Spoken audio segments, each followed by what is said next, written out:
I mean, our intros are usually pretty scuffed anyway, so. I don't know about that. I think our intros are good. I like our intros. I think we're good at it. I think they're fun. We're the #1 podcast. I mean, we're not really that popular. But at least we're down to waste our time on this failed project, and that's really nice of us, I feel like. Thank you guys for wasting your time on this project that's not getting you anywhere in your careers. Yeah. Oh, okay. No problem. Careers. Hey, everybody, and welcome to season 25 of Spine Chill. I'm one of your co-hosts, John, here with Gary the Hot Cross, who's giggling, Hello. and our 26-time recurring guest, Doug Running Man. Hi, thanks for having me.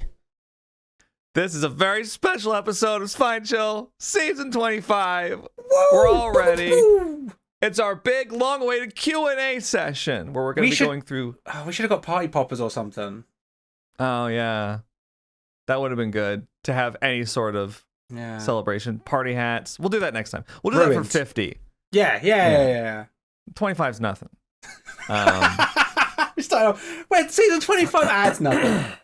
Yeah. Why are we going to celebrate that? We'll celebrate 50.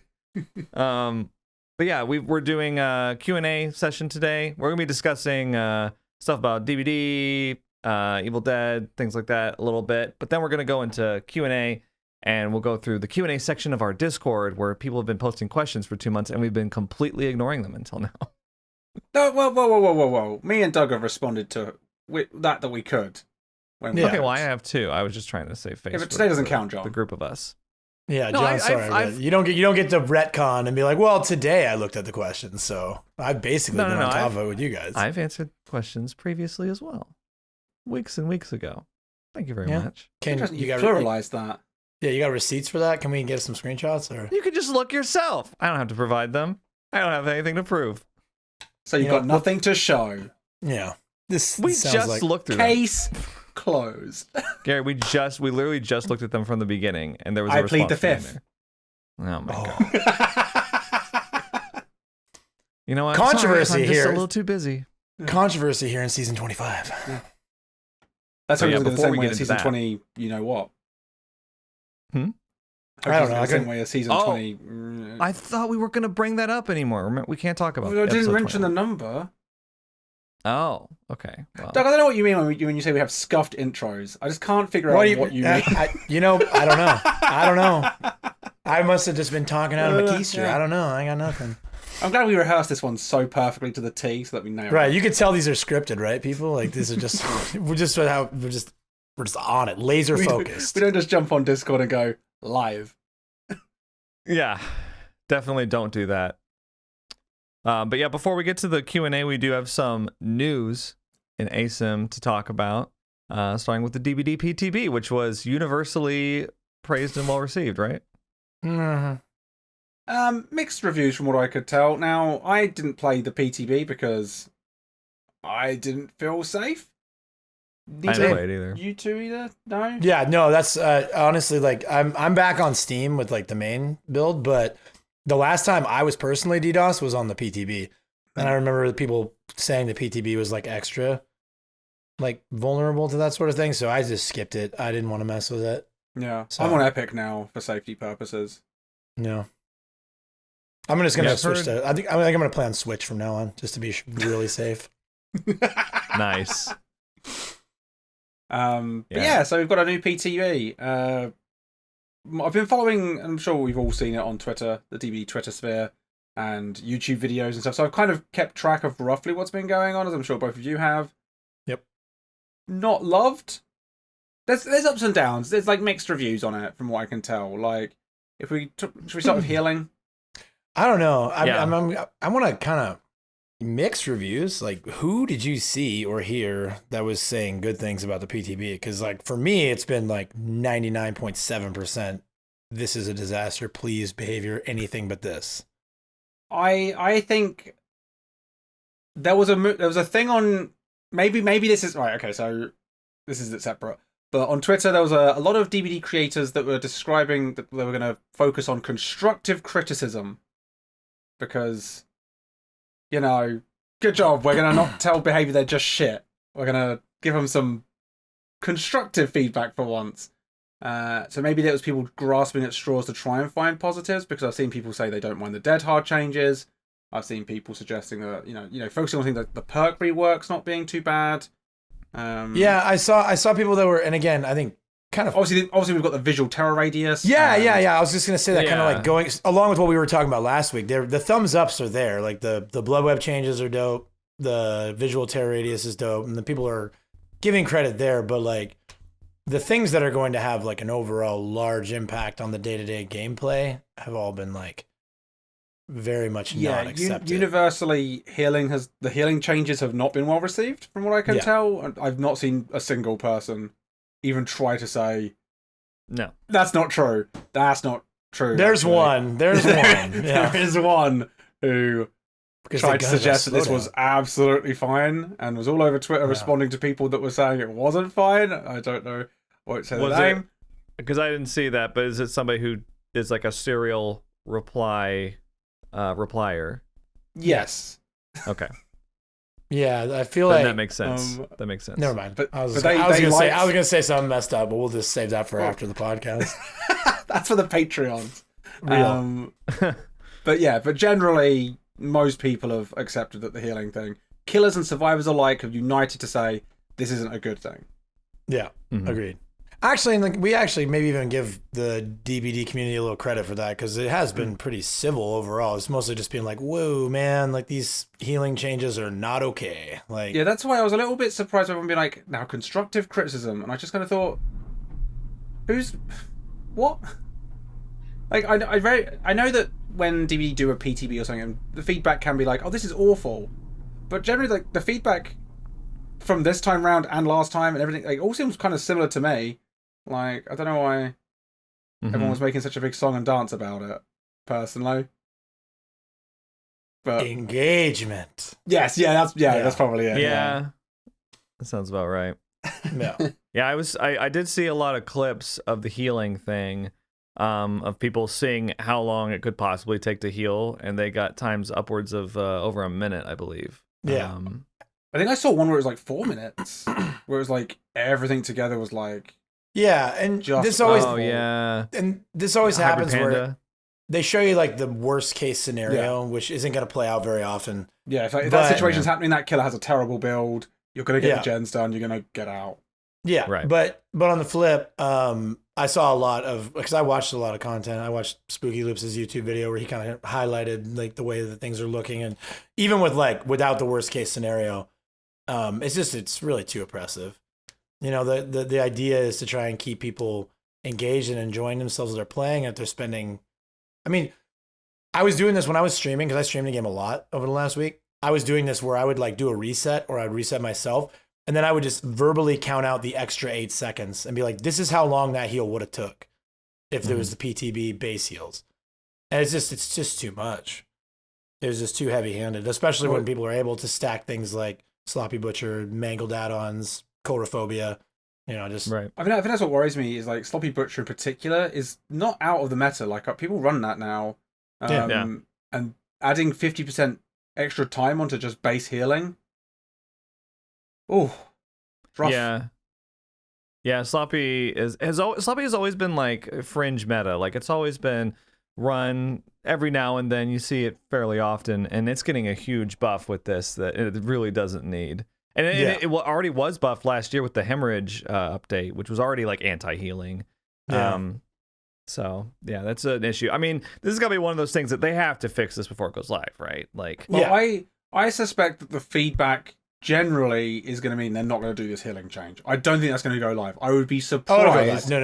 Do you think? Because I'd be surprised. This is not. They've when was the last time they ever just said never mind to a change? Like, it'll go live, but they'll adjust it down. The base kit Unbreakable and Mori thing seems to have.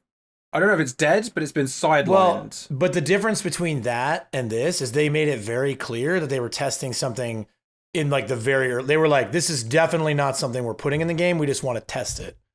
Right. But with the healing change, I have never seen them workshop a change that they just pulled the plug on without actually explicitly saying we're not going to implement this right away. It's only because I've seen behavior, whoever's running their social media on Twitter was responding to like everybody who was streaming the PTB to be like, we're listening. Yeah, and I So think what'll happen is now they have to listen now, don't they? They have to be like, no one likes this except for maybe one person. They have to, because that's why people threw them a bone. They could accept the dead hard change, but the healing cannot be accepted. So I feel like they have to drop that bit. I don't think they'll drop it. I think they'll maybe, instead of adding 8 seconds to base, maybe they'll add like 4 seconds or cut it in half, or they'll do something to soften the blow, which is exactly what I think they need to do. I don't have a problem with them making heals take a little longer. I don't have a problem with them making it so you can't do 3 8-second resets with a purple med kit. Like, that's all fine. The medkit change I can live with, because that's where I'm like, there. I can understand the problem, but the healing one, I just don't get it. I don't think it needs a 25% increase to play devil advocate. I'm not saying 25% by any means, but that's 4 seconds. So I know it is. I know how to do math sometimes, Gary. To play devil's advocate. Now you suddenly know how to do maths. It's math, but anyway. Yeah, he doesn't know how to do English, so we're even. Oh. I'm from England. Sorry. That's what makes it extra embarrassing. Fuck, I pointed at the wrong guy. Yeah. For audio only listeners, I was trying to point at John. I actually pointed at Gary and ruined everything. No. But no, the reality is that they are gutting a lot of slowdown perks. Pain res is going to be a non-issue now. That's the weirdest one they're gutting. The regression on Call of Brine and Overcharge has been reduced. Ruin is already kind of like in this fringe area where it's not really all that valuable in a lot of games. Thana's still got like the whole qualifier for you need 4 injured for it to really do any slowdown. Like, slowdown perks are getting less oppressive, even if it's gradually. Eruption just got the big nerf, which was very much needed. Point being, I don't think that there's a problem with saying, okay, most of the slowdown is getting a substantial reduction in oppressiveness. So maybe we kind of find a way to give the killers a tool to draw out games a little bit like in a different way, which is the hit and run, or forcing resets to take a little longer. I do think it's okay because healing's a little insane, especially with perks. But I just don't know how heavy-handed it needs to be. There's like a real fine line, I think. And I mean, that's my worry is I just don't know if they know what they're doing anymore. Hopefully they're listening, because people do know. And the smart people are talking about it. I mean, that's why I don't. Hashtag check my survivor.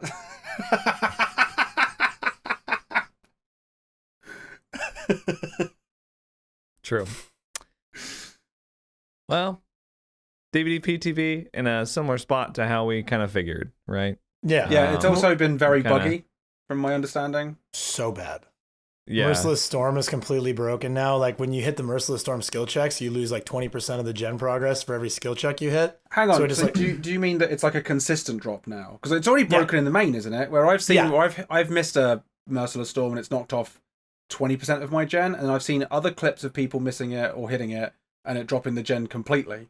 Yeah, I was playing against a doctor on Swamp like a week ago, and we missed a Merciless Storm skill check, which the skill checks are bugged. There's latency on the skill checks. I've noticed because the yellow glyphs are broken as well, aren't Similar they? to the yellow glyphs. Yeah, I was going to say that. So the Merciless Storm skill checks have latency, so it's already like on hard mode to hit them. And then when I missed it, it reverted a 90% gen down to 0, just dead gen. Right. We had to do 6 gens that game. How did you react? I mean, I just feel like seeing a gen go from almost done to 0 must be like, oh. That was literally it. I was playing off stream with a friend, so I wasn't like, there was no content there, and I was just like, well, like I felt no actual emotion. I was like, okay, more gen points, poggers. yeah. It was more just like, okay. So Merciless Storm broken more, less, more, even, sort of. I don't know. Similar levels of broken. Yeah. Pig's broken too, right? Yeah, you can't crouch and then you can't dash, so you can't test out the new pig add-on because you can't use the power that the add-on affects. So, which is a shame because that's the only. I don't know. Anything else? The only what? No, say it, Gary. Come on. So I was like, because like I used to love Pig. I actually just finished out their satisfaction survey. They asked me a question of like, is there a killer that you used to main that you don't play anymore? I was like, yeah, Pig. And it's just because like, they made a bunch of changes to Pig, and I don't find her interesting anymore. I don't like all the add-on changes. I think she lost something when they made it, the videotape, and so I think just lost interest in it for me. So I would like them to make Pig fun again. Yeah, I did the same survey, and they were asking, like, is there a killer you used to main? I said Ghostface, and they were like, why don't you play Ghostface anymore? And I, like, checked all the boxes, like, Ghostface is weak now. Ghostface is not as fun anymore. Ghostface is not jive with the meta or whatever. Yeah. Like, just went down the line, like, yep. I love to visualize all the hillbilly players that are listening to the podcast right now, and they're like, they're really talking about Pig and Ghostface? Yeah, they're just fuming. Poor Billy. You think you've got it bad? Yeah. I haven't heard. I mean, I know I've not heard any Billy mains go. Actually, in the PTB, it wasn't so bad. No, because I have seen some very volatile tweets regarding the hillbilly situation. So hopefully that gets listened to. Yeah. And it will be. They'll be like, we decided to go ahead and just make it a 5% instead of a 10% nerf. Like, it's not. They're not going to revert it. That's what I'm saying. Like, they don't do that. They don't say like, our bad. We'll just not. I can't imagine Billy goes live without some sort of nerf, even though. Well, maybe like it'd be nice. Why would they nerf it though? I don't know. Buff the add-ons. It's so weird to me. That's the thing. We joke around here a lot, and we make a lot of jokes at Behavior's expense about the way that they handle game balance and changes and whatnot. And it's like, but at the core, like, you can look at every change and be like, I see where they were going, because you can look at the healing change and be like, they're tuning down a lot of slowdown. I can see what they're trying to do here. They're trying to keep the power swing from going too far, right? You can look at these changes and say, okay, I can see the Pig add-on.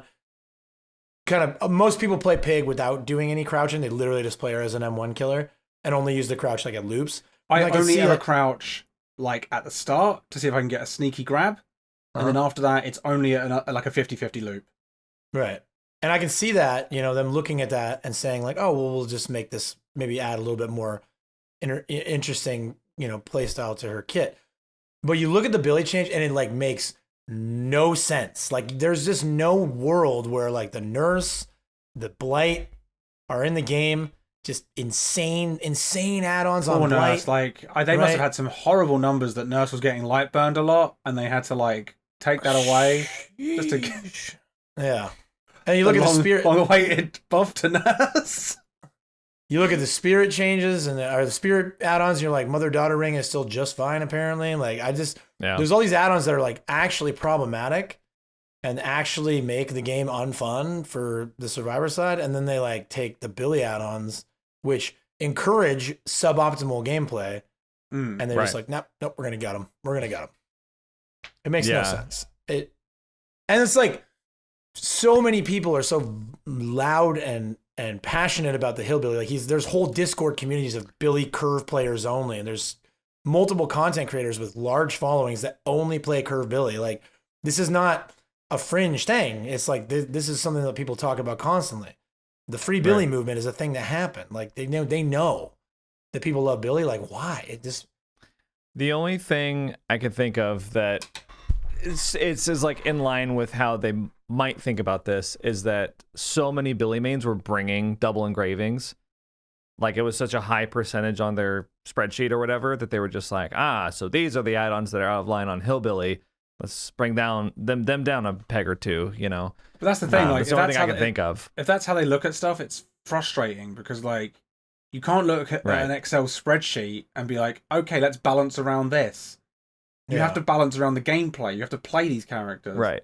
Like, is there not someone at Behavior who plays Billy and is an expert and understands the design of that killer anymore that can go, right, this is what needs to be done to make Billy viable. This is how you need to rebalance him. Like, do they just look at the spreadsheet? Or talk to the players. Like, they have, as Doug says, there's communities. There's big DBD creators that play Billy. Talk to them. The thing is that there might be somebody like that on the team. We don't know, but whoever's in charge, it's at the end of the day, it's what they say that goes, right? There might be somebody on the team that's like, hey, we shouldn't do this to Hillbilly. I am a Hillbilly main, but, depending on how much influence they have in the room. I like the idea that there's a Billy main then they just can't quite get the double engraving add-ons to work for them. Yeah. So nerf them. Yeah. If I can't master them, take them away. I don't trade on Billy. I don't train on Billy. It's not fun. Yeah. All right, so rip Billy. We'll see what happens here in a week or two. Yeah, hashtag rip Billy. Yeah. That's pretty much it, right? Is there anything else in the PTB worth talking about? You know, everything we talked about. We kind of talked about it all last episode. So yeah. There's been no more news on the DDoS situation. I'm guessing that's just we're moving on. I seems like it might not be an issue anymore. Like, I mean, Doug, I know you've come around to it being like maybe it was just like I think it was old IP addresses that were already leaked or something. That's possible. I mean, there are like. Honestly, this one of the things that sucks about like not knowing is it could be a million things, you know. These DDoSes could be coming from an IP leak in the game. They could be coming from another Steam vulnerability. They could be coming from Twitch. We don't know. Yeah, I mean, we don't know for sure. If there was I wish Behavior knew for sure. I wish they'd been more assertive with saying it's not from us, not this. Well, it could be the crash thing that was happening a little while ago. Just say no, it's not us. We looked through the code. There's no way. Yeah, I don't think that we're gonna really be seeing anything like any sort of published solution. I think even if they found a solution, they wouldn't publish it because that's kind of how they dealt with like hackers and stuff, right? Yeah, it's like when they dealt with that, they didn't say like we've taken care of the hackers, you know. Yeah, but they clearly did. They clearly made a huge strides with the hackers, right? Yeah, so right. So maybe that's the case here too. Say it. I think, you know, if you're worried about it, which I am, the solution is to like just have a VPN on, and you know, if you're playing on Steam, maybe swap over to Epic Games. I don't know. Yeah, that seems like that's the best solution if you want to keep playing. On the topic of changing over to Epic, as someone who has just done that, be aware that if you merge your accounts with your Steam one, you may be and this may be a positive or negative depending on your point of view, but it has dragged my MMR into the dirt. I am treated like a new player. These poor survivors that are playing DBD for the first time, getting me as their killer. Oh, I've never switched my brain off more. You know, it was weirdly funny, and then it was weirdly horrible and boring. You know, I don't know if I've mentioned it on the podcast before. I'm a fog whisperer. What? Since when? Yeah, believe it or not, it's been a couple of years now. I didn't even know you. And play DBD. I thought you were our like Propnight Ghostbusters guy. I mean, I am that too because I'm sad. But honestly, I was in the Fog Whisperer Discord, and some of the devs were talking to me about you specifically, Gary, and they told me that it's not actually a bug that brings your MMR down. It just brought you to your true MMR. So they fixed my MMR. Yeah, it just brought you in line with where you're supposed to be because you know that explains. Fair enough. I'll take it. I spent all of Friday just playing Nemesis. I won every match. They never did all 5 gens. It was I think there was one match where I was like, oh, they did a 3rd gen. And that was that was towards the end of the pressure's on. Pressure's on, right? That's when they started face camping and tunneling. They're gen rushing you. You're forced to play that way. I'm slowly building my MMR back up, but that is a risk. It doesn't affect everybody, but if you do merge your accounts, if you move over to Epic, be aware your MMR might dirt. I mean, a couple days of just constantly 4King should take you out of that, right? I don't know, man. I think so. It's like the survivors are definitely getting better. Like people are bringing Dead Hard now. I've actually seen someone use a Dead Hard like effectively, so they're slowly getting better. But the other thing is like I don't want to play Survivor. I've played Survivor a little bit, and obviously my killer MMR is separate from my Survivor MMR. So no matter how many wins I get as killer, my Survivor MMR is still going to be bad. And my God. Like, I can loop the killers for 5 gens, but my teammates do not do gens. They don't know what they're doing. I had 2 Dwights that it was against the Legion, they didn't know how to mend. Oh my God. That's awesome. That's awesome, though. Like, man, it was really funny. I got that's awesome. So I don't care. They should do that. Honestly, Behavior should do that. They should just announce they're going to do it. Every once in a while, they're just going to take like a high MMR survivor, and they're just going to disable their ability to play in Swift, and they're just going to drop them in 0 MMR and be like, "Good luck," and just like set them down with all the 10-hour players. That'd be really funny. I'm still winning because if I do gens, like the killer still takes a long time to take out bad survivors. So you have one strong gen doer. And you usually do okay, but it's weird. Solo queue in low MMR is, whew. Yeah, I totally get it. It really is like the Twilight Zone, because there's been a couple of times when I've queued up with like a friend who's never played DBD before, and then we'll get like it seems like you're playing against bots. It's incredible, but they're real players, and you have to think completely differently. So yeah, exactly. Some really funny. I don't know if you guys, we all know Ri-Fi. He's a DVD and Hunt streamer, and Ri-Fi's had like. I don't know if he's got a bug. His MMR is it's so bad, right? And he did a TikTok once that blew up, and it was him just like absolutely juicing this trapper who didn't know what he was doing and just looked so miserable. And somebody in the TikTok comments was like, "Bro, that dude is wearing a Switch exclusive cosmetic. You are hurting a Switch trapper right now." Oh, and it's just like, this poor little Switch trapper was just like, Ri-Fi, I can never hit you. I can never get him. He's too fast. Is he hacking? He's got his fucking Twitch shirt on, like spinning him forever. It's so good. Anyways, good time. Good times with MMR. Really funny. Oh, yeah. Ryze MMR is terrible though. I don't know why he hasn't done the epic thing. I don't know why his MMR is so bad. Yeah, I don't know either. I love playing with Ryan. I get to feel like noob 3 for a day when I'm just like feel like a god. Yeah, 3 to 4 gen runs every time. When I was playing Huntress, I felt like Ralph.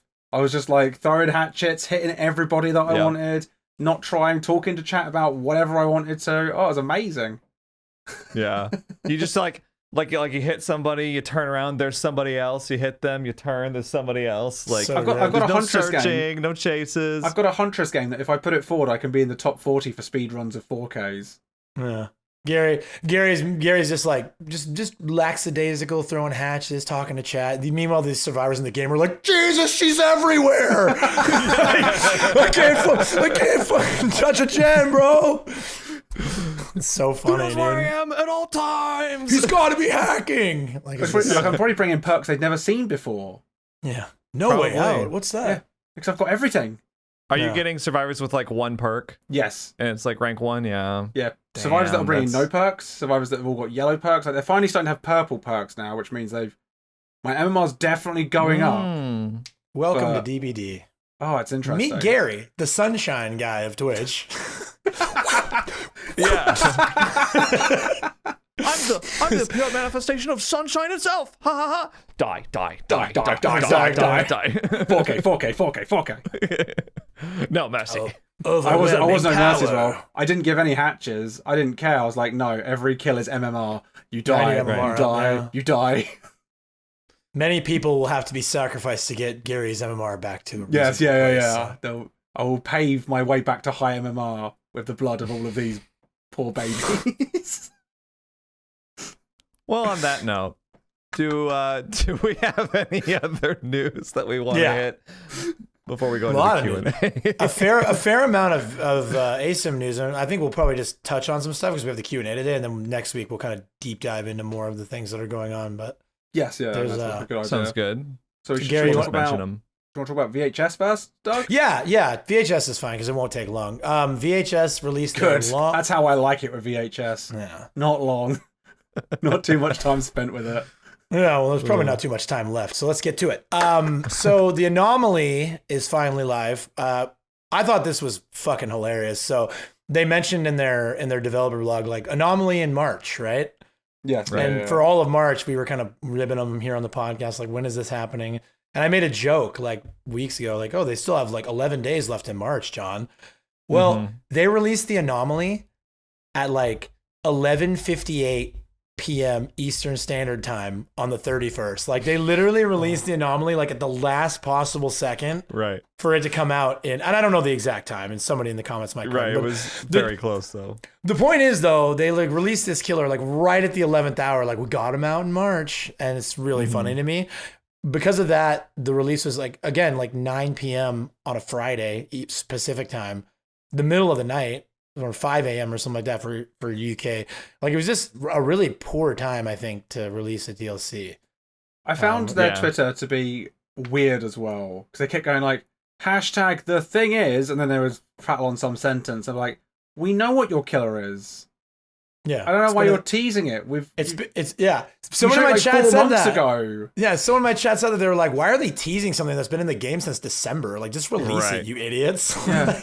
Oh my gosh. Very strange. But they got it out. Strange marketing tactics. They got the monster out, and That's I like did how get I it. act when my students submit their work on time. Good job. Yeah, You did what you were supposed to do. At the 11th hour, Killer was released. And that's, or the monster. I keep saying Killer. Has the game blown up? Oh, absolutely. Has it become the DVD killer that it was always destined to be? Yeah, it went from 150 players to 250 players. So. Whoa. Yeah. That's big time news. It's bad. The reception is bad. I made this comment. I was talking to another, fellow content creator he's long since given up on VHS, but we were talking about the concept of like, I don't know how they're going to make any money here because, 200. You're looking at like a bump of like 100 players. Most of those players probably play VHS. Like they probably bought with Flux. They probably got them free to play.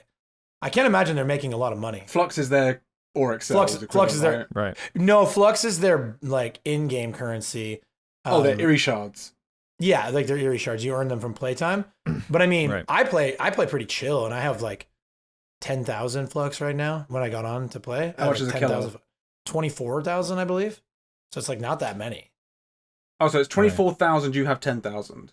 Yeah, I have 10,000 right now. Yeah, but like you said, he was. So it takes a fair bit casual to earn 24,000. Then it's not like. I mean, no, because I haven't played VHS since December.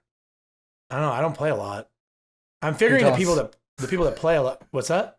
Who does? Yeah, real. 150 people sure do. Yeah. But anyways, all I'm saying is I assume that they're not profiting very well off of this chapter, considering that because when Deathwire came out, they bumped up. Like they got a bunch of people playing. The game was like kind of hot for a few weeks. Like people were really into it. Now it just seems like a real underwhelming. When you release a new chapter and you get 10% of the Propnight player base, like that's a problem. Because I remember when Deathwire came out, because you were in particular very hyped about it, because you played a lot of Deathwire, and I really enjoyed watching you play him. Like that was when I was like, VHS could turn this around. Like this is quite exciting. Like I'm quite enjoying watching it.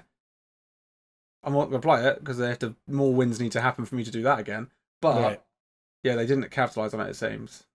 No, and then I will say this about the Anomaly: he's awesome. Like his aesthetic is great. The footstep sound effects, like little skittering sounds, are really cool. The jump scares are awesome. Like I played against him last night for like 2 hours, and I never played as him. I just was playing teen and just testing him out. And from what I understand from like the Twitterverse, he's not very strong, but he felt strong in my games because nobody knows what they're doing yet, and it was really fun. It was very scary. The new map is great as always. The new map is fantastic. It's just a real shame to see a well-designed game with well-designed maps and incredible aesthetics just be so mismanaged, and that's just like my elevator pitch on why I think VHS is a dying and Dead Man Walking style game. I don't think that they come back from this. It's how long, unless they've got like another chapter like loaded and on deck and ready to go like within the next month or two. I can't see them surviving past this. Yeah. Well, that's too bad about VHS. Yeah, we'll talk about it more. I'm sure. Yeah. Well, do we have anything else? That's it for VHS. I think that's it. But there is news about Evil Dead, right? Evil Dead is quite a big bit of news. It's coming to Steam. Yeah. On April 24th. It's going to be on Steam as well. It's no longer going to be an Epic exclusive, on PC at least. That's quite exciting. That's going to be hopefully quite a big deal for it. Hopefully it brings in a lot more players. And that is, Doug, I think you mentioned there's a new update coming as well. Like a lot of balance changes. Yeah. There's only a new demon, but... Yeah, so they, Saber is very tight-lipped when it comes to changes that they're working on, but they announced basically, I think they called it their biggest update yet, and it's going to be, obviously they're going to be launching on Steam, like you said. There's a new demon and a new survivor, and they said lots of balance changes on the way. So we don't know what that means, but it's one of those things like, I really don't want to be negative, but it's like, man, we got to wait another month for the balance changes. Like, man, maybe like shove a balance patch out before the because like I've uninstalled the game like the day before they announced this that there was gonna be a new demon. I uninstalled it because I was like, the game's not in a good place. I only like playing Demon. I've not had anything new to play with in this game. I don't like playing Survivor in it, so there's nothing for me. So I uninstalled it. Yeah. Well, hopefully we can get you back because Bale is going to be the new demon. Oh, I'll be back for a new Demon because I really like playing Demon. Yeah. Like, I enjoy that. If they just because that was the thing, I didn't have a Demon that was my cup of tea. Like I like the Necromancer, but I don't love the Necromancer. So if Bale could be the one that brings me back. I hope so.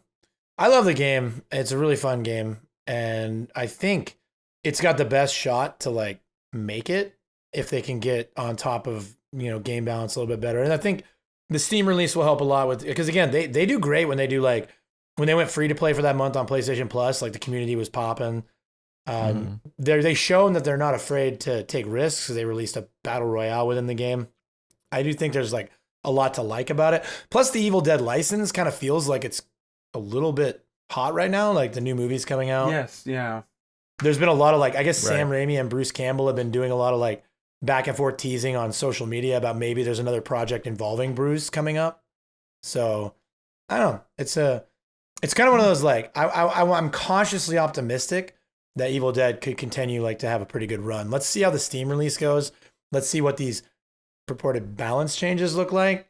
And unfortunately, with us being in an ASIM drought, we still have to wait like 3 weeks now for the update to come out. So bummer, but something. There's something on the horizon. Hope.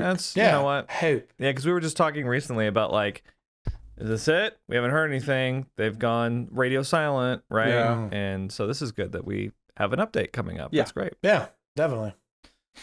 Ooh, I had a little thing. Oh. Propnight's new map that they just stealth released. Have you guys played on it yet? No, I don't think I have. I played Propnight like because they just drop these. They just drop it like out of nowhere, don't they? They're like, new stuff. So I haven't had a chance yet because I played it like last week and I really enjoyed playing it. I played it on stream for like 5 hours and I loved it.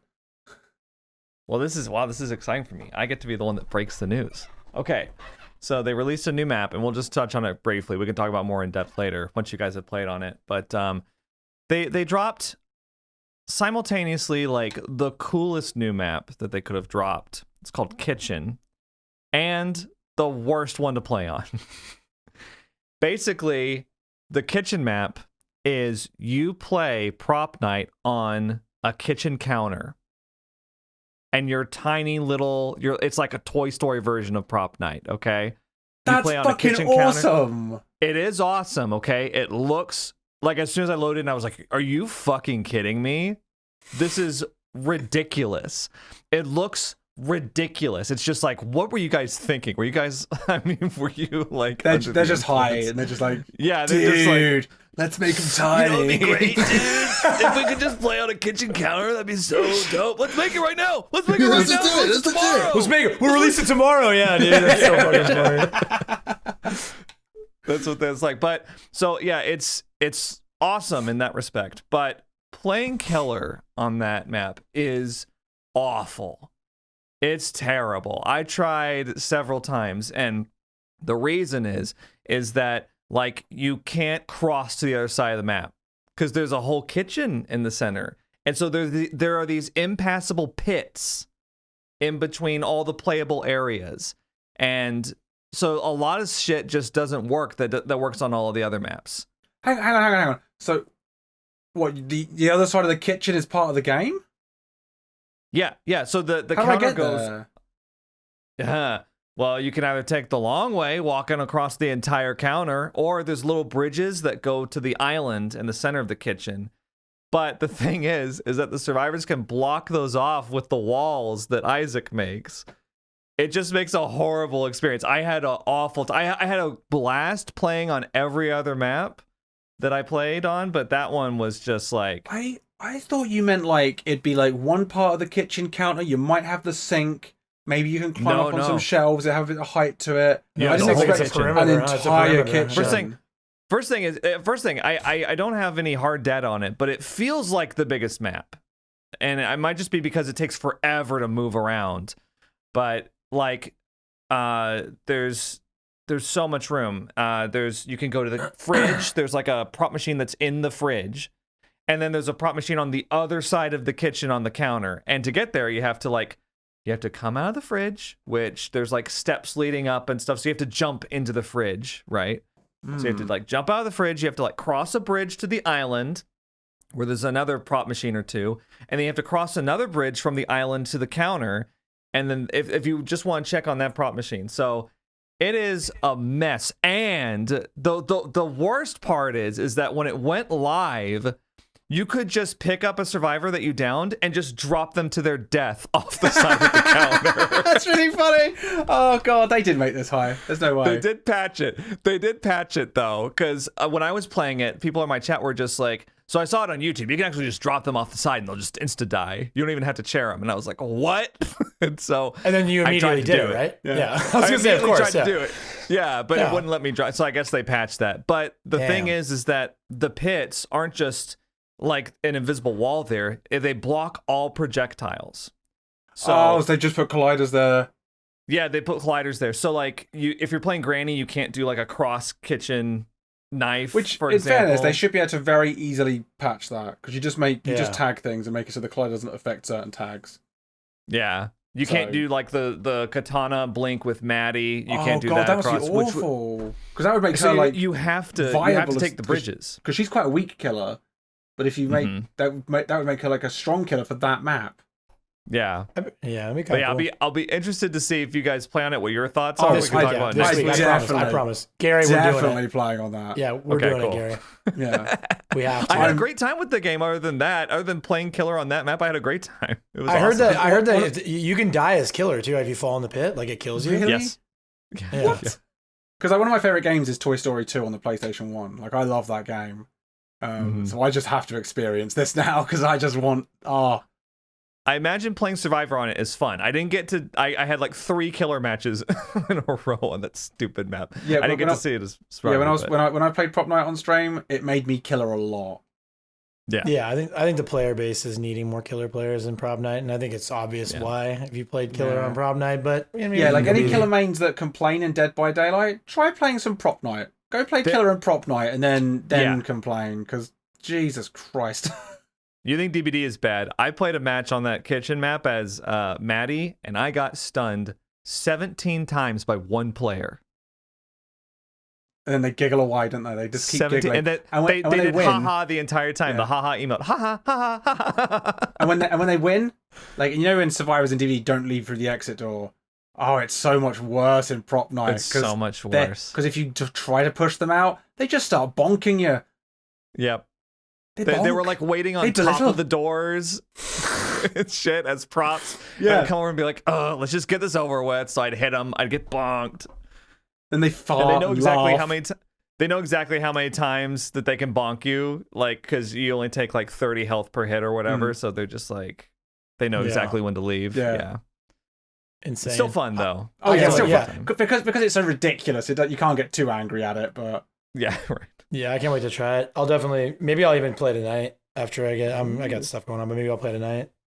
Like I said, I'd be eager to hear y'all's thoughts. Yeah, I would love to check it out. I'll let you know what I think. Sounds good. Sweet. Excellent. Thank you, John. This is good. This is good. I just want to pause and be like, we've actually been talking about, like, we talked about Evil Dead, VHS, Propnight. Yeah. Like, is it happening? Is Spine Chill reemerging here in season 25? Like, that's a special event. The ghost of DBD. Like the Wait, what game? What game? No. What? I've never heard of it.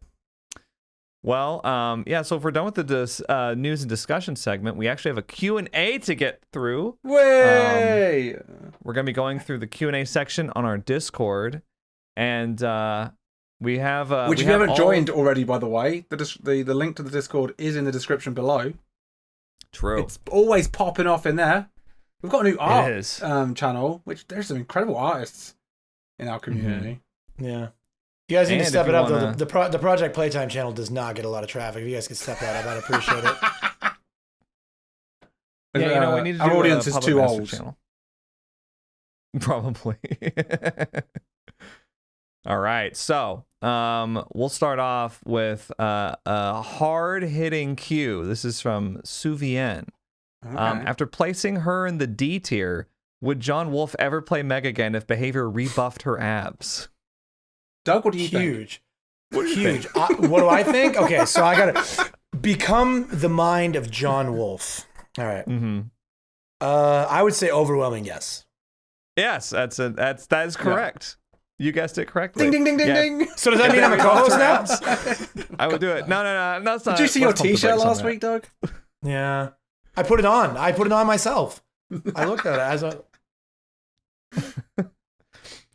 This one is from Caleb. In your opinion, what sets a good horror game apart from a great horror game? That's an This is more of a interesting general question. Yeah, that's an interesting question. I suppose we'll relate it to ASIM, right? Because Can I take the first one? And just then you Sure. guys have the rest? I'd just say MMR. Okay, that's Doug's multiplayer. and this is why expertise you're a coming in. guest. You've been downgraded back to guest. Because I would say Dead by Daylight was a good horror game, and then it started kind of leaning towards MMR and competitive sides of things, which kind of makes it a little bit less of a good horror game. I really hope, because for me it's a lot of suspense. It's that, Tinkerer, sometimes Blight when he comes out of nowhere, a Bubba using Tinkerers, for example, is terrifying. Ghostface, Pig, Myers is haunting sometimes when you just look around and you just see him staring at you from a vault or something. And it's that element of surprise. Like, when you're doing a generator at the start of the game, you're like, I've not heard the killer. Who is it? And then you turn around and you see Michael behind you and you're like, oh God, that. Right. And I don't think DB is going to easily recapture that as it continues to move in a competitive direction, but I really hope the Texas Chainsaw and everything gameplay related that they've shown makes it look like it's a lot of suspense and hiding and just about evading the killer, and then suddenly it's all going to kick off with you try and hide in a cabinet and Sissy's going to be hiding in there waiting for you, or the hitchhiker's going to set a trap or something like that. Like, I think it's going to be, yeah. So I think a lot of it's just suspense, the build up to something. I was thinking about Outlast. The best bit in that game for me was when nothing was happening because you were waiting for something to happen. Mm-hmm. Point Yeah, it. there's too much happening in DVD. I think. I think actually the most horrifying part of DVD is the 3-gen meta. That's Real. scarier than it Based. ever has been. Woke.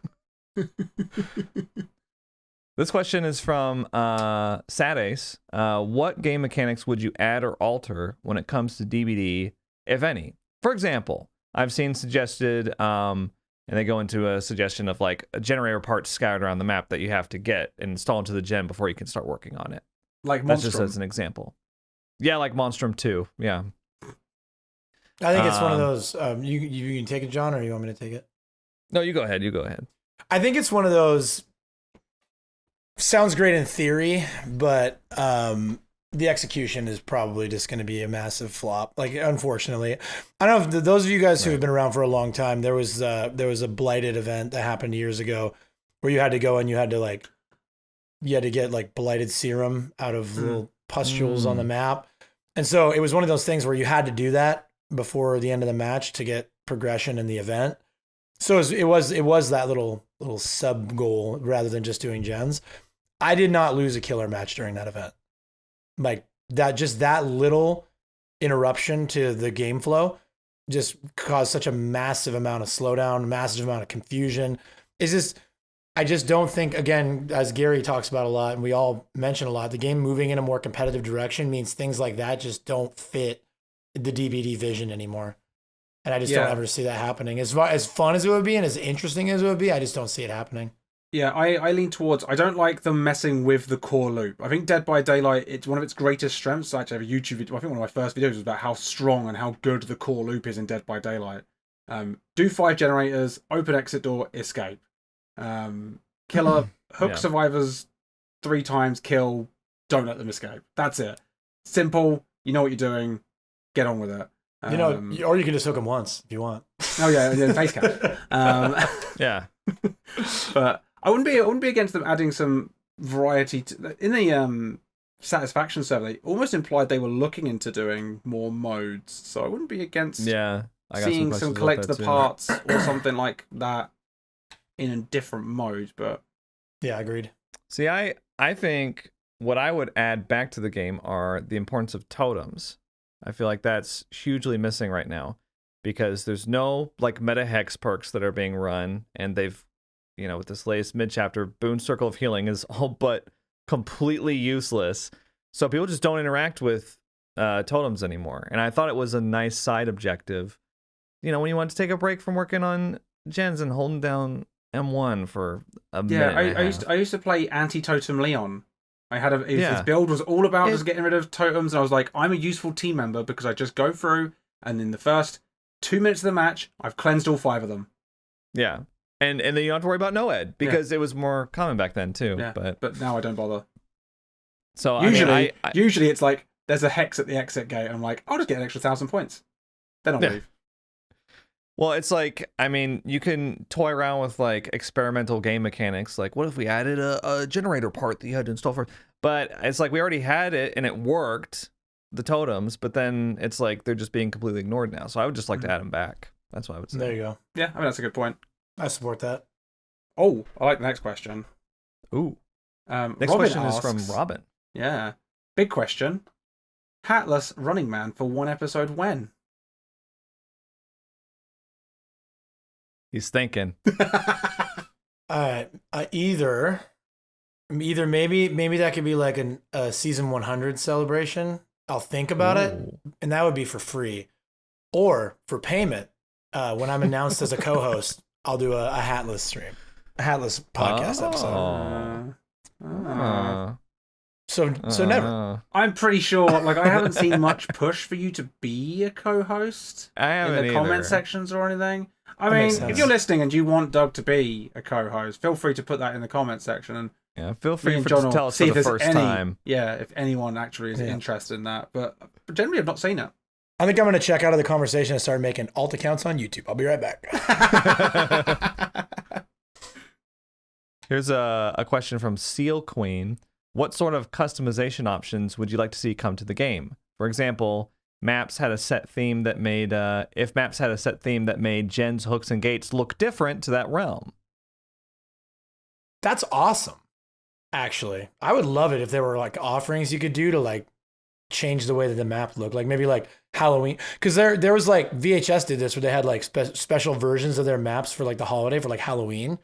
And so like the high school was like all decorated like it was Halloween time at school, and they had the VHS version of an offering where you could bring an offering to go to that map. And I think that would be kind of cool, right? If they had like, maybe if they had offerings that made it so it was like a Christmasified map and they had like the snowmen were back, maybe like a Halloween map with like pumpkins and stuff everywhere. I would like some kind of offering that changed the time of day on maps. Because I would like a cold wind farm at night. Where it's like, it's not just a yellow bright map, it's a dark map. And that would be cool. I think rather than seeing like an almond offering in the pre-game, I'd like to see someone bring, it's a nighttime one, so whatever map we're getting, it's going to be nighttime. What's it going to be? It's kind of like, playing Hunt Showdown and stuff. It changes the dynamic completely when you load into a map and you're like, it's nighttime now. Yeah. That's so good. It's the same Hunt's map, so but different. Fun. What about like weather effects? Like you're on cold wind farm, but it's raining. That's a cool snow. Because you could do the Christmas things like Doug's saying. Yeah, exactly. That's an awesome idea. Yeah, imagine if you're trying to listen out for sound effects and you just hear thunder every now and again, or rain makes it more difficult to hear things. Imagine seeing Michael in the rain. Rain. Oh, that would be cool. Oh, yeah, I like that idea. I do. Yeah. I love it. They've done this a little bit with some of the new maps, like Shattered Square, horrible map, but cool custom gate. Yes, the gate is amazing looking. Yeah, so they've done that a little bit, but I would like it to be done more. If they wanted to sell more cosmetic things, they could allow you to customize your hooks, and obviously you can put your charms on it, but like the hooks itself and like the gates, it'd be cool if you could do more stuff like that. Yeah, I agree. This is from Impersonator. Would some kind of base kit kinship or reassurance that heavily reduces or outright stops the kill counter if a killer stays within a certain proximity of a hook survivor for a set duration of time be too harsh of a punishment for camping? Doug? Yes. It would just be no, I mean it's not. Right. It's not. Don't true. Don't pay me in a court. It would just become like it would just become like the meta to have one person stand by and like keep the. Oh yeah, definitely. Yeah. It'd just be too easy to abuse it. Like there needs to be, for a perk as strong as reassurance, there needs to be some sort of like risk reward. Like you have to bring the perk. That being said, I do think that some sort of base kit, kindred, base kit, maybe some form, because like Propnight does it pretty good, right?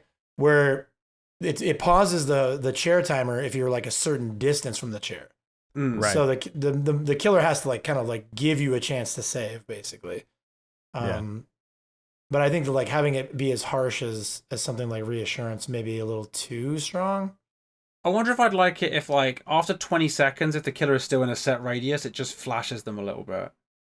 Just for a second, just to go blinds them. You mean like a flashlight blind? No.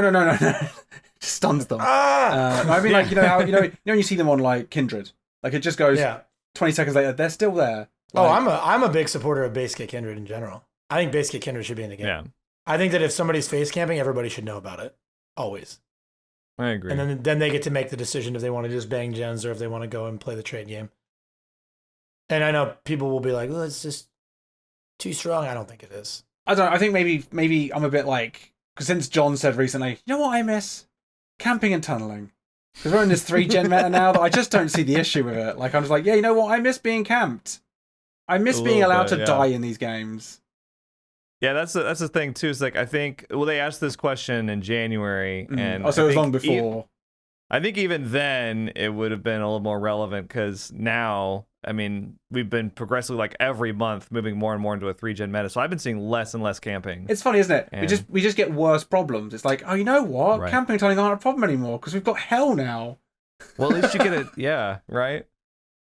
Another interesting question, by the way. Ooh. This is from Mellified. Question: how many hours does Doug/Hatman have in DBD? I don't think it's ever been mentioned. And you know what? We've been asking for a long time, Doug. I would very much like to know your hours. You've kept it very hidden.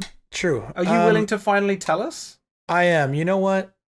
Because it's the 25th season, I'm going to go ahead and reveal to you that I currently have on PC 12,099 hours on record. Whoa! Wow. But I will say that 12,000 number is a little nerfed because I have devotion level on Xbox, PlayStation, and Switch. So it's probably somewhere more in the realm of 12,500 or 13,000 hours. Plus now I'm a professional DBD mobile player. So that is true. Yeah. Wow. I'm totally going to remember how many impressive. hours you've done, and I won't forget by next season and still be confused about how many hours you have. I appreciate that about story continuity. Is that what it's called? I don't know. Words are I hard. don't know. So this question's from Shayla. Curious about your experiences with the maps of other ASIM games like Propnight and VHS compared to DBD. What do you think is important to consider when it comes to map design? Do you think the size of the map or RNG dependence is the bigger issue with most DBD maps? I think more maps need to be set on a kitchen counter. I mean, I think a very important aspect of map design is maybe not having an insta kill built into it would be good. Look, we were just talking about. I mean, I think one of my favorite things about the DBD maps and DBD as a whole is the RNG factor. Like, I quite like that sometimes the palette's where you need it to be at the right time, and it's clutch. Sometimes it's not there, and you go down. Sometimes you get. I mean, now it's annoying when you get a 3-gen because it's really easy for the killer to just be like, "I'm playing for the 3-gen poggers." Whereas in the past, it used to be like, that 3-gen's a little scary. We should avoid that happening. Now it's kind of out of your control. But like, I liked that back in the day where it was like, every match felt special because the RNG factors were in there. So for me, like Propnight and VHS kind of lack that a little bit for me. I honestly do like Dead by Daylight's maps more because they have You're that crazy. RNG factor. You're out of your fucking mind. Sorry. No But offense. I don't want like a competitive game. Yeah, true. Like, VHS maps. I would literally marry VHS maps. I think their maps are beautiful. I mean, they look fantastic, and they play very well for the balanced game that is VHS. True. That has 250 people playing it at an update. Propnight, I think, is more balanced than DBD as well. It's great. I think the maps are fantastic in that. They've gotten better and better every update. I just prefer DBD's maps. Yeah, that was a very cunty thing you just said, Gary. Anyways. I mean, that's the first C-bomb we've had on the I don't podcast. care. You can beep it out if you have to, but I feel like it was deserved taking that shot. No, this might sound crazy, and you guys might not even believe that I'm about to say this, but I think that DBD maps would be better if they were like way more random. Like I wish they were way more random. I agree with that. Yeah, make them more random. Yeah, I'm down with that. I wish there was a possibility that you could zone in to a traditionally really bad map for killer, like Garden of Joy, and have it just be like everything is doors, no windows, and there's like barely any filler palettes, just randomly. But then also, they're really funny. But then also, like bad survivor maps could be like super palette thick all of a sudden, and be like, geez, man, like oh my god, 50 palettes. Like I would be on board with it if you could make it so that give me as a survivor the ability to break down doors as well. That'd be cool. I'm fine with that. Yeah. I mean, then it's on top of that. Yeah. Make it crazier. I think I've told you guys about my idea for keys before, about using keys for survivors to like open and close breakable doors, like turn them into a lock. No, I've not heard this yet. I like that idea though. Well, because keys are useless now because nobody uses them, but that would be kind of a cool mechanic, right? To like force killers to break a door, you know, and it would have like energy that would deplete when you went through it, obviously. So you can't like door tech people, but that would be cool. I love that. Yeah. Yeah, but none of that's going to happen because DVD is a competitive game, so they're going to keep the balance. Right. Although again, to go to their satisfaction survey, they were asking questions about that. Like they were like, "Do you like it being competitive, or do you want it to be fun?" Did I? I also had another idea for keys. Like when you're going against somebody with Franklin's, you should have the option to swallow your key, so they can't make you drop it. Fuck you. How do you get the key back? Wait. How do you get the key back, John? You have to visit a restroom on the map. If you crouch in the tall, grass and you're playing Ash, that's the only way you can get it back. Yeah. You have to go to an outhouse. You can go in like a locker, and then when you come out, you've got it. It's like a flashbang type somewhere of right now. There's a Propnight dev like furiously writing notes like, "Oh my god, that's brilliant! That's awesome!" No, furiously they're going, "Yeah, bro." They're like, "We'll just put that shit in our game tomorrow." We'll see the big update tomorrow, bro. That's so funny, dude. This question from Astra. For future licensed killers and survivors, who would you be interested in seeing become playable? And we actually got this question multiple times. King Fancy actually also said it. They said, what's a killer power you guys would like to see in the game, or your dream licensed killer or survivor? And I know this is our favorite question, so take your time. We'll answer it now, and we'll never answer it again, here or on our streams, right? Okay, that's our pact, blood pact. Sure. I mean, I'm biased. I mean, I know there's easy options, which I'm sure you guys will probably say them. I would love to see something Gremlins in the game. I just love Gremlins. I just think some kind of chaotic killer, which is rubbish. Cool. It can be absolutely rubbish. Like, you know how you can kick a Victor? I want survivors to be able to kick a Gremlin, and I want to be running. Control like a little pack of them, like instead of a character, it'd be like a pack, and then maybe you could even like switch POVs, and like one would each have like a different power, and you could be like switch. Like Lost Vikings. You want Lost Vikings? And give me the Lost Vikings. Oh, and then if you swarm somebody, survivors have to come like kick them off. That'd be so sweet. I mean, we've discussed like doing a season where we design our own killers and stuff. I'd love to sit down and really think about a Gremlins killer. That'd be fun. That'd be fun. It'd be cool if there was like a dozen of them on the map, and like your controls control all of them at once, but they're all in different places. But it'd be cool because you could also do cosmetics for the survivors. Like you could you could get Billy as a survivor, and you could do cosmetics where dress Spirit up like Greta, which is the female gremlin from number 2. Yeah, give me a vegetable gremlin Oni. Yep. We're printing money out here on Sponsor Boys. That's beautiful. We're giving these away for free. Dan. That's mine. Yeah, that's mine. I'm gonna bust the meta with this as well, because my dream DLC, which I haven't really talked about very often, but I would love to see Leprechaun Killer. Oh, we're going for short killers. I like it because another short killer. Super. I know that Leprechaun's not like a major horror series, but it's got a very big cult following. It's good. I think it's quite good. I've seen that. And And because of the unique way that Leprechaun works in the films, like they would have like complete creative freedom to make his power do whatever they want. Like there's all kinds. It's kind of like an It chapter. People talk about the It chapter a lot. They have so much that they can work with a power and a killer that has like, you know, they manifest things and they do hallucinations and they do like all that kind of stuff. So I think Leprechaun would be really fun, and the voice lines would be dope too if they had voice lines. No, that's true. Yeah, because they could do something with the Gremlins as well. Voice lines is something that could be really fun with those two characters. Yeah. I'm gonna be really boring. I'm gonna be really boring compared to that. I would love to see the xenomorph in the game from Alien. Oh, that's not boring. That's not boring. That's that's dope. I think that's the most traditional dream because, you know, I'm guessing Ripley is a survivor.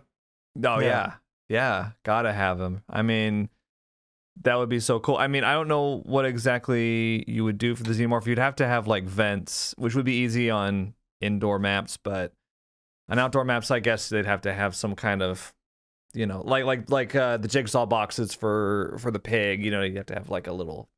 I worry about vents just because is it like Sadako? See, that's exactly. They have to be some kind of differentiation, so I don't really have like an idea for it. But I would just like to see it. With a xenomorph, I'd love to see it be able to like run up the wall so it can avoid pallets. It can just go around them in like indoor maps and stuff. But then you go to outdoor maps, it's like that power is useless. Yeah. Well, they could crawl over walls. They could do it at jungle gyms. They could do it at Shaq. That's true. They could just go over window vaults really quickly. Like, and it could definitely be like comparable to like the Wesker pallet vault, where it's not like completely ignoring the pallet. There's going to be like some sort of penalty there, but then they could have like add-ons related to like going over walls and stuff. I think it could be. There's a lot that you could do with that for sure. I'd love the idea. I'd want there to be a ceiling is the trouble, because on indoor maps it'd be really cool if they could go up and like be on the ceiling. And they were like, no terror radius when they were on the ceiling. No terror radius. And then like they're drooling, so you can maybe if you pay attention you can see the drool. Yeah. Maybe they have like a blanket like condition in the map where like every map turns into an indoor map. So like Coleman has a nice roof over it, like wooden shack roof, so you could climb up there. What if you were like some kind of weird new alien? Because obviously aliens have variants, don't they? Because I remember I used to have a toy of like a little ball one. It was awesome. Like you press the button on its back and its head would like pop out and like hit things. But you could do one where like I love the idea of them leaving eggs around somewhere, because there was like the Pred alien, right, that could like create eggs. And imagine like you're sitting on a gen and like there's an egg next to you that you can't really do anything about, and you just start to hear it move. You're like, I have to go because a face hugger's about to pop out. Yeah, and getting the face hugger off would be like getting Victor off or something. I don't know. Yeah, that could be cool. I want to give us a pat on the back too, because 3 of us separately came up with, you know, licensed characters I want to see, and nobody said Jason Voorhees. I'm proud of us. And nobody said Chucky either. Nobody said Chucky. Yeah, Chucky. And Chucky is a cosmetic for the Leprechaun killer. So cringe. Yes. They don't need their own chapters. They're cosmetics.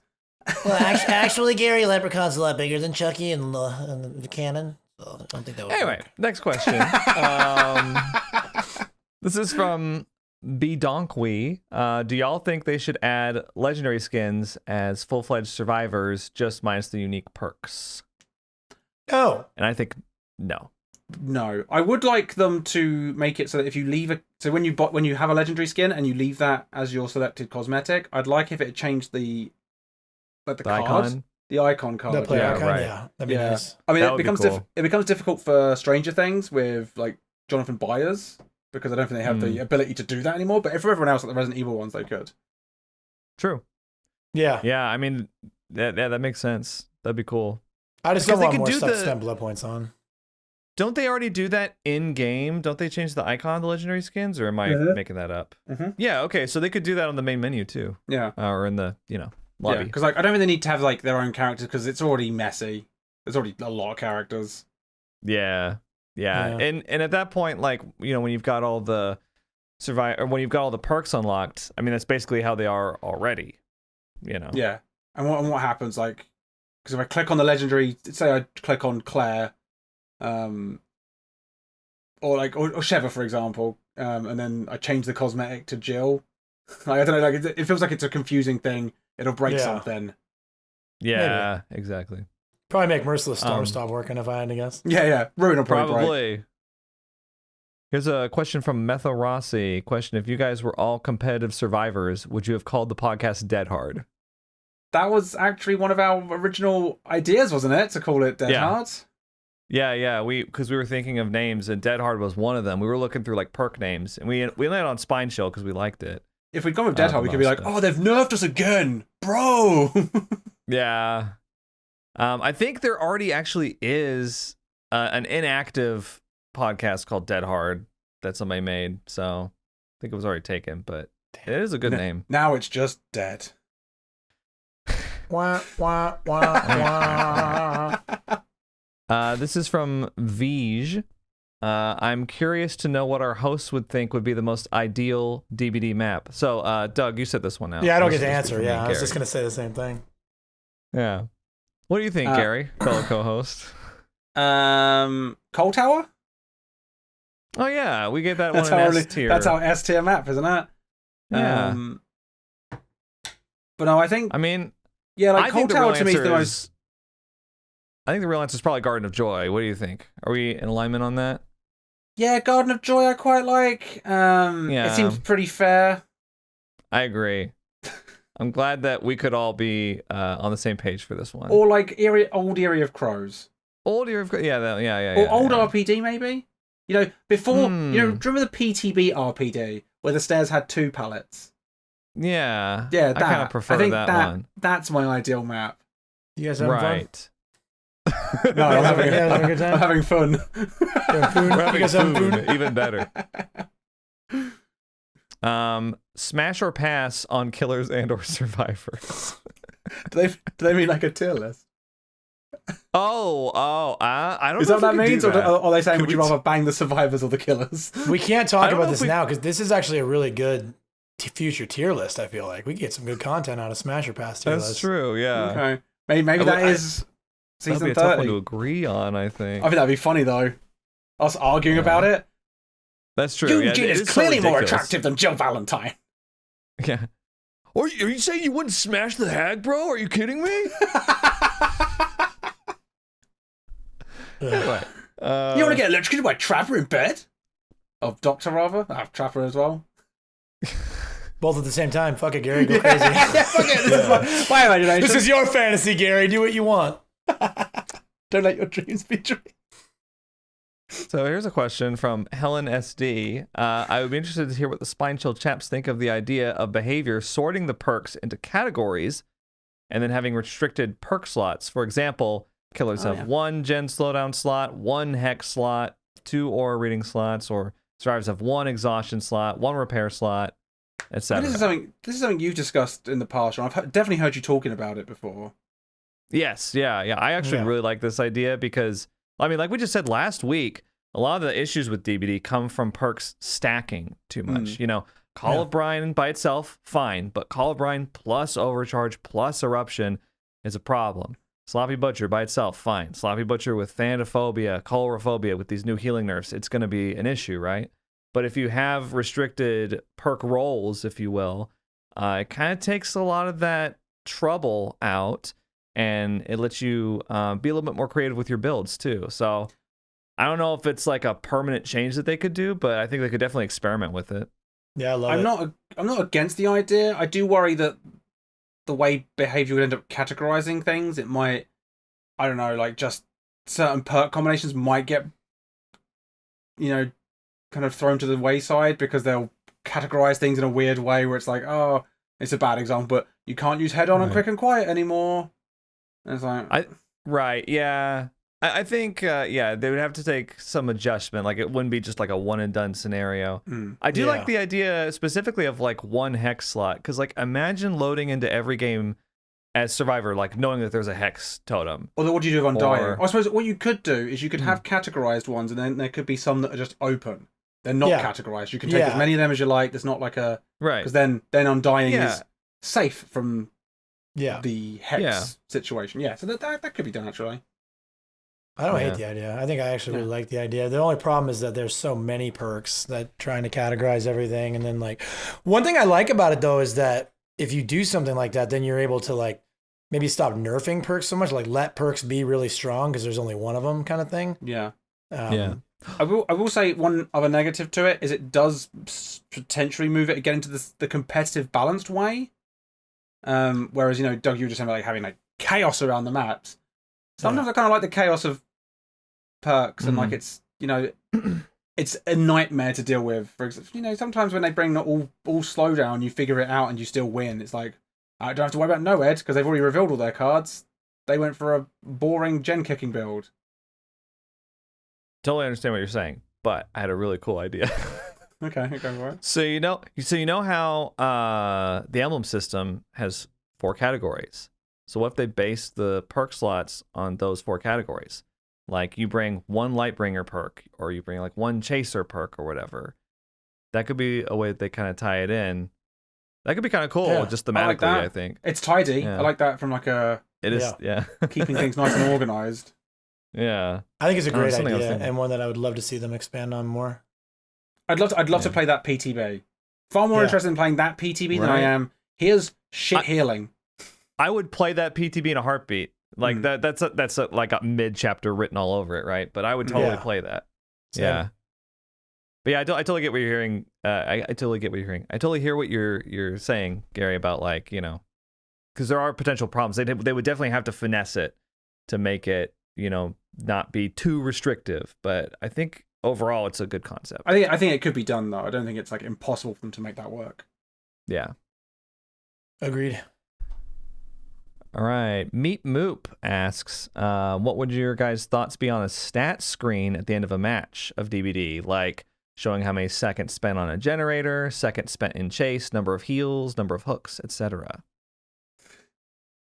I think it could make some really fun post games. Yeah. No, I don't know, man. That's just like asking for things to point out. Well, the Nia was only on gen for 11 seconds. That's the throw. And then people are fighting, and it's just, I don't know. Right. I do like the idea of more stats. Like, maybe, you know what? Stats. Here's an idea. They could show you stats after you've already exited the chat screen. So like you exit the chat screen, and then it shows you the stats before you load back into the lobby. Like so when you finish Resident Evil, and it's like once you finish the game, it goes, here's your stats. Right. Yeah. I like because I would like to see stats. I would like to see like how long was I in chase? How many heals did I give? How many times did I escape a chase? Right. Yeah. That kind of stuff could be cool. How many missed skill checks did I have? Oh, that would be funny. Right. Right now, there's no stats. And it's kind of frustrating because it feels like that's one quality of life area that DBD is really lagging behind on. It could be quite good for like streaming as well, because you do point bets. You could do stuff with that. Like I think that could be quite fun. Predictions and stuff. Yeah, I like that idea. I like it too. Yeah, I want personal stats. Like you can look up like how many kills you have, how many escapes you've gotten on each survivor. Cool. Things like that would be awesome. I would love to see like a stat screen that you could pull up onto the main menu showing like what your average kills are with each killer on each map, like an Excel spreadsheet style thing. You can look up just like all your stats on everything. How often do I escape as Dwight versus Kate? How often do I get a 4K on Hag versus Hillbilly? Yeah, because I liked that I know this is our second reference of Heroes of the Storm, but like I used to quite like looking at my stats and being like, oh, you know what, my win rate's like actually like 78% with the Lost Vikings. Right. Turns out I'm really good with them. Yeah. Yeah, that would be awesome, I think. Here's a question from Robin. What's the one thing in Dead by Daylight that bothers you that no one or very little people talk about? Felix. What about Felix? Just the fact that he exists. Just Felix, man. Okay. That's my answer. I'm sticking to it. I'm trying to think of like, because the DBD community is just so comprehensive with their complaints. They kind of cover most things. Yeah, there's always someone whining about something. No one's complaining about Iron Will lately. I would like Iron Will. Yeah, I would like Iron Will brought back to its old 100%, especially if we're going to nerf healing. Let me hide more. Right, yeah. I support that as a killer main, honestly. I never thought Iron Will needed to leave in the first place. I thought it was a very strong and very well balanced perk. Almost a perfect perk if you think about it. Well, I think it was a perfect perk, especially when I wanted to use head on. We've got 8 more questions. Here's a question for the podcast. If you guys were actual survivors, what would be your builds based on your personality?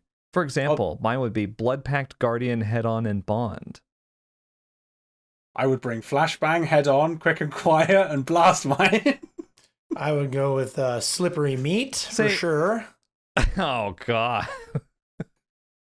So, What? Gary, you said the part that you missed was based on your personality. You're not quick and quiet. Yeah. What do you mean? No one ever sees me. No one ever hears me. I'm so quiet. No, Gary's big, loud, and dumb, dude. Yeah, so I'll go Slippery Meat. Dang, I don't know. Medal of Man sounds pretty me. I also go with Guardian, and then Kinship, because I love my friends. Oh, isn't that so sweet? Gag. I was talking about my other friends, not you guys. I would. By the way. Okay, I've changed my mind. I'll drop Quick and Quiet. You are right. I am loud. I'm still keeping the other three, but I'll take Soul Survivor. Oh. God damn, man. Well, to mirror that, I think I'll take Left Behind. 'Cause I'm always the one that gets left behind in my solo queue matches. Let's see. Prove Thyself, maybe. I've always felt like I have to prove myself in the matches. Yeah, I don't know. Inner healing. Hey, you really do work on yourself. Destroyed inside. You work on yourself a lot. Maybe Oh. borrow time. I was about to say that, but I wasn't sure. Yeah. And any Bill's perks: Unbreakable, Left Behind, Borrowed Time. We'll just take them all. Unbreakable, I like that one. I like suits you, Unbreakable, John. yeah. That's what muting a fucking Twitter thread looks like. Unbreakable. Yeah.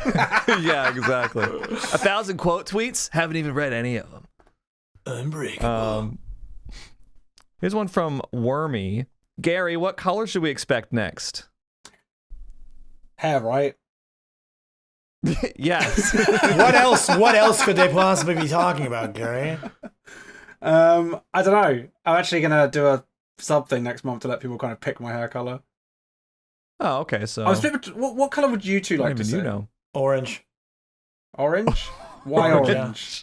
Because it would look so dumb. It would look so bad. I'm not doing It would orange. look terrible. Let's see. What color you've done? You've done purple. You've done blue. Mm-hmm. You've done green. Have you done green?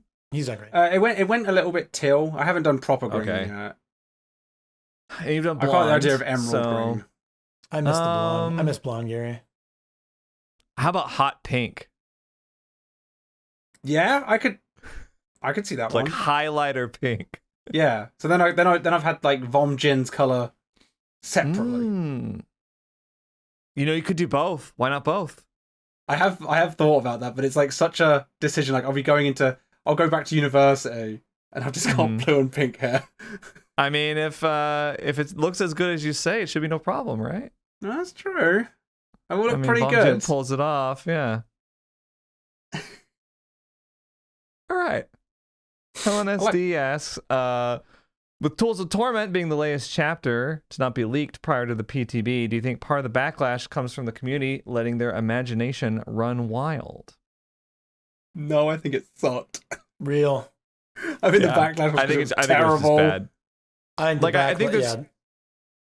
I think maybe part of the backlash comes from that, but most of it is warranted because it was bad, you know?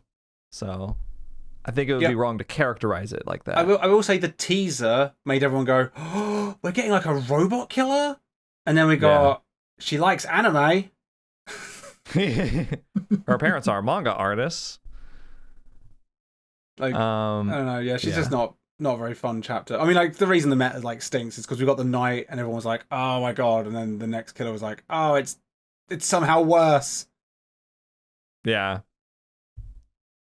This is from Sad Ace. Do y'all think the only reason we don't see more Dredge is because Nightfall is just really annoying? I mean, the reason I don't play that much Dredge is because I find it annoying. There's one sound in the Dredge's like Twitter DBD crying noise that sounds like an injured survivor, and every time it happens, I look for the survivor. Yeah, and I feel like an idiot. Still happens to me too, Gary. It's not you. It's the sound.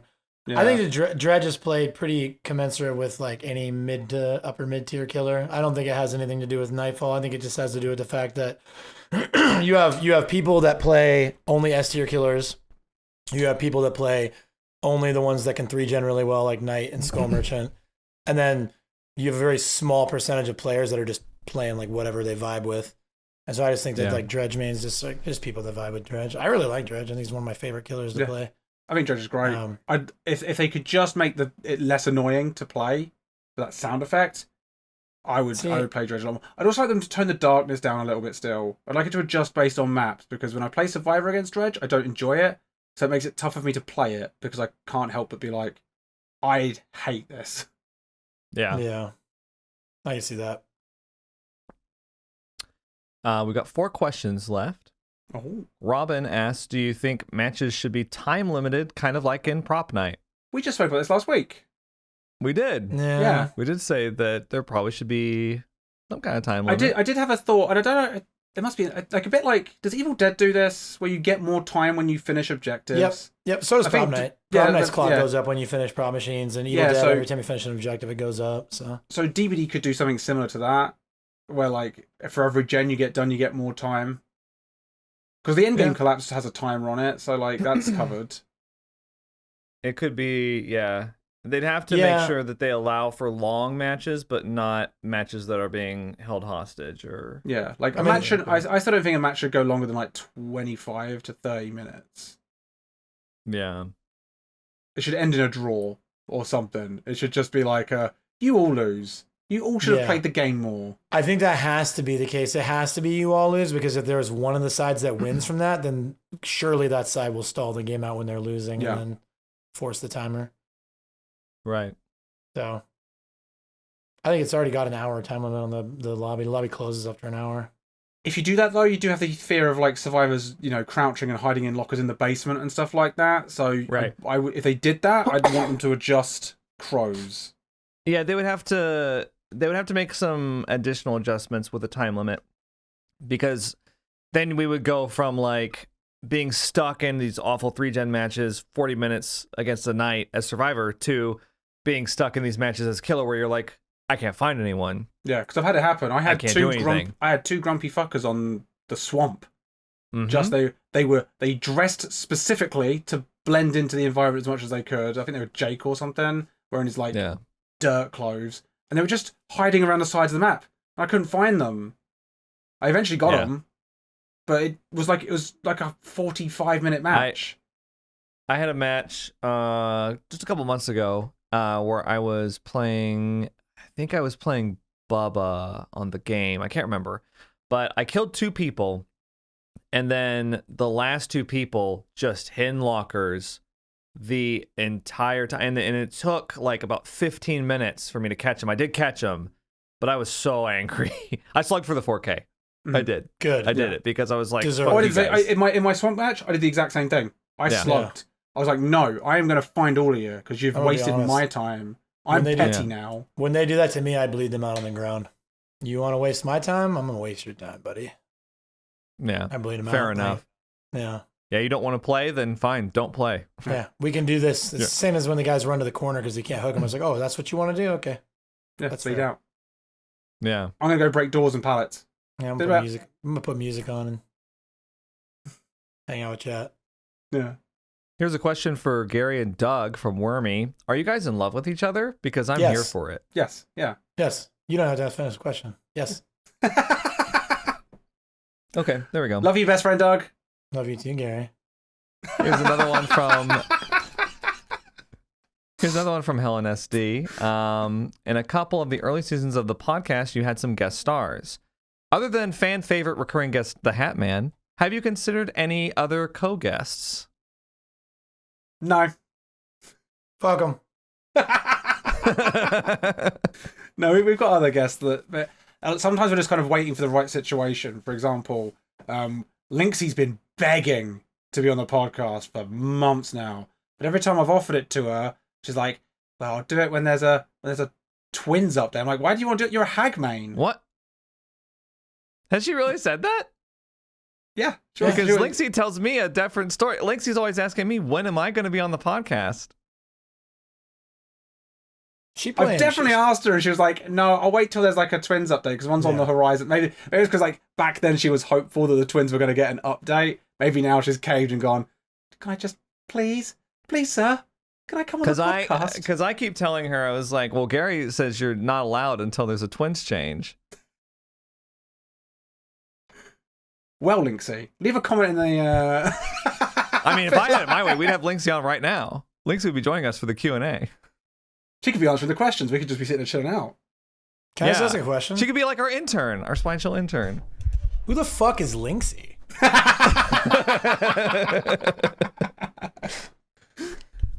No, you know what? Yeah, we should have some guests on sometime soon. I mean, it's been we've talked about it a lot, but like we really haven't done anything about it, right? So yeah, when you get now, can I ask a question? An important question. When you bring on a guest, do I have to not come, or do we get to? No. You have a co-guest. Yeah. Okay. Yeah. Thank God. Oh, co-guest. I like the ring to that. That sounds awesome. This podcast is all that I have. So. No, yeah, I mean, we've had a long run, just the three of us. Like the last 20 episodes or so have just been us. So yeah, we should have somebody on sometime soon. Let's get some fresh blood on. Yeah, you know what? It would be fun to just like chat with them about their stuff. We could just hang back and because we know how we feel about DBD and everything. Like, yeah, blah blah blah, 3-gen meta. But like maybe there's someone out there that really loves it. We could just have them on. Oh, should tweet that out. Yeah. Anybody out there who really loves DBD right now, we'd love to Do you love the 3-gen meta? Then we'd like to speak to you. Yeah. We just all be on the number one we all DBD just podcast. Brutally attack them on bring them on. What's wrong with you? So, what gives you the right? Where'd you get it? Where'd I get what? The audacity. So yeah, I think that's great. This last question from King Fancy. Okay. What's the craziest / biggest change you'd make to a killer? For example, having Ghostface have no terror radius permanently. The craziest, biggest change I'd make to some killers is I would remove the Knights and the Skull Merchant's ability to 3-gen. But how would you do that? I would take away their powers. So they'd just be remove them. They'd just be trappers, but without traps. I tell you what, yeah, and we'll throw Nurse in there as well. Let's take away her power, and then that's my crazy change. So suddenly the game is a much more fun place. Gary's crazy killer change is to remove 3 killer powers. Yeah, or you can just delete them. Like I think either way, it would make the game a lot more fun. Come on, Skull Merchant, Knight, and Nurse all left tomorrow. Would you enjoy DBD more, or would you enjoy it less? I would. But maybe there's a compromise where they can keep them in the game, but still change them. They can stay as M1 killers. It's great. I actually think that the idea of Ghostface with no terror radius is a great change. It's interesting. Our poor D tier Ghostface. I would think.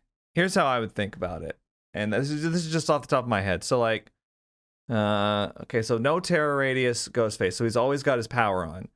So maybe you could change the stock mechanic then at that point, because otherwise he's just honestly, you'd have to take his insta down away if you give him permanent. You would have to take it.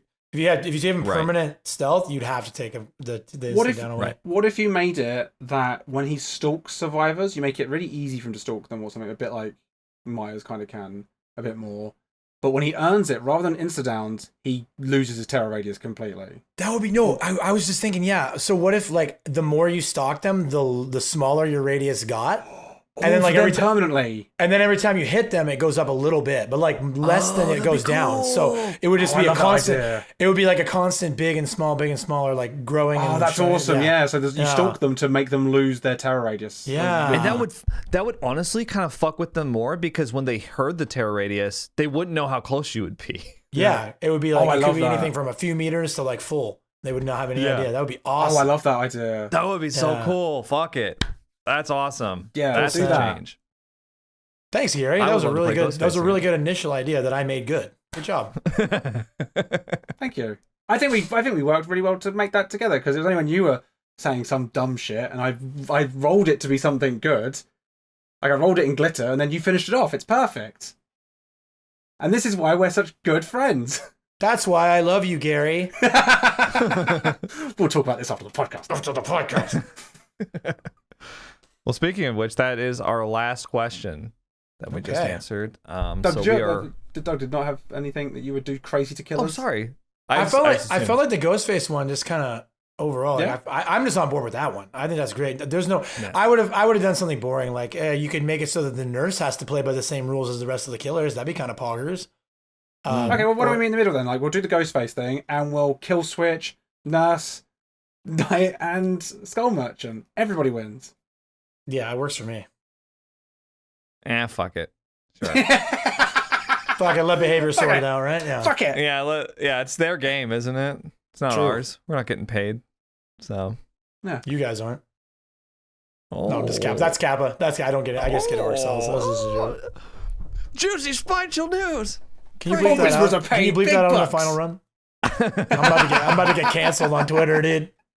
Maybe if you were a host, we would bleep it out. But yeah, we're gonna leave that in. One day.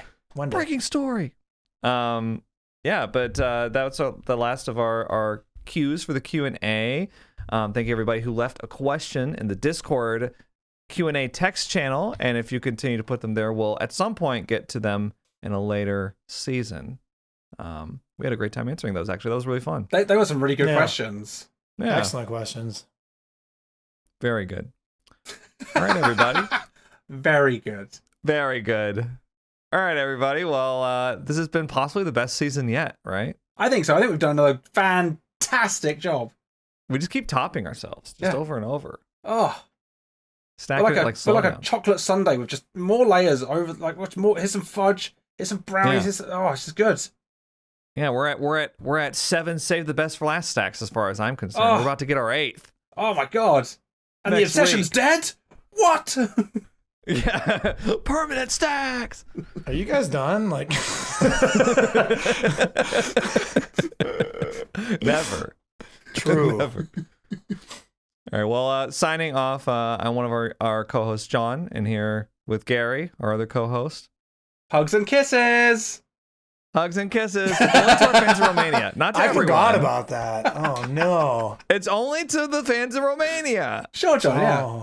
All coming back to me now. They're flooding back. I didn't forget. Yeah, that's our new sign-off, isn't it? That's our new sign-off.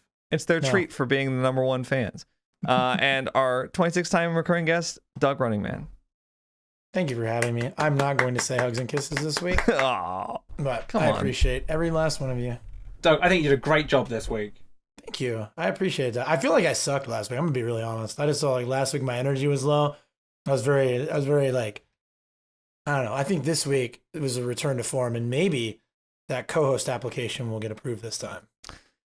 I mean, we're going to have to see you string a couple solid weeks in a row first, but you know, this was a good start. Where did you send that application? Oh, to the email that John gave me, trashbin@yousuck.com. That's yeah. Good. We'll that's check the one, right? that at some point. Yeah, that's the right one. Definitely. Yeah. All right. Bye, guys. Bye. Bye, everybody. That was great. We did good.